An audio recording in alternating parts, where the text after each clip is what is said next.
നമ്മുടെ കേരളത്തിൽ സാധാരണയായി കാണപ്പെടുന്ന ഒരു പ്ലാന്റാണ് പപ്പായ. പപ്പൈൻ എന്ന പ്രോട്ടിയസ് എൻസൈമിനാൽ സമൃദ്ധമാണ് പച്ച പപ്പായ. പഴുക്കുമ്പോൾ പപ്പായിന് രാസമാറ്റം സംഭവിച്ച് ഇല്ലാതെയാകുന്നു.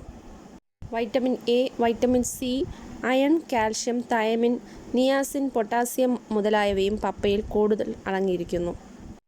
പപ്പായയുടെ ഇല അരച്ച് തേനും ചേർത്ത് കഴിച്ചാൽ ഡെങ്കിപ്പനിക്ക് ശമനമുണ്ടാകുന്നു. അതുകൂടാതെ പപ്പായയുടെ ഇല അരച്ച് ശരീരത്തിലുണ്ടാകുന്ന കട്ടികൾക്കും വീക്കങ്ങളും മാറാനായിട്ട് നമുക്ക് കെട്ടിവെക്കാവുന്നതാണ്. പച്ച പപ്പായയിൽ നിന്ന് വരുന്ന പാലും വെങ്കാരവും വെള്ളവും ചേർത്ത് മിക്സ് ചെയ്ത് കൺകുരുവിനും അതുപോലെ തന്നെ സ്കിന്നിലുണ്ടാവുന്ന മറ്റു കുരുക്കൾക്കും ഇടാവുന്നതാണ്. ഇതിൻ്റെ പാലും പടികാരവും മിക്സ് ചെയ്ത് കരപ്പാന് ഇടാവുന്നതാണ്. മുഖസൗന്ദര്യത്തിന് വളരെയധികം ഫലപ്രദമാണ് പഴുത്ത പപ്പായ. പപ്പായ ദഹന പ്രശ്നങ്ങൾക്ക് മികച്ചതാണ്.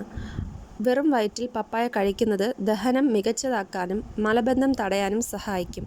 നാരുകളാൽ സമ്പുഷ്ടമായ പപ്പായ ദഹന പ്രശ്നങ്ങളെ ചെറുക്കാനും കുടലിൻ്റെ ആരോഗ്യം മികച്ചതാക്കാനും സഹായിക്കുന്നു.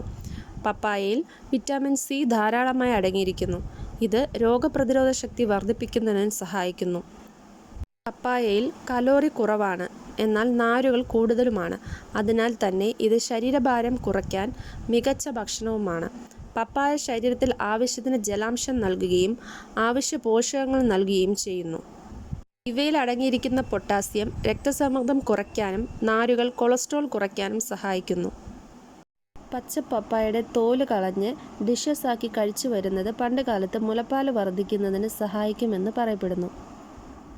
പപ്പായയുടെ ഇല ഇട്ട് തിളപ്പിച്ച വെള്ളം ചെറു ചൂടോടുകൂടി ശരീരവേദനയ്ക്ക് ഉപയോഗിക്കാവുന്നതാണ്.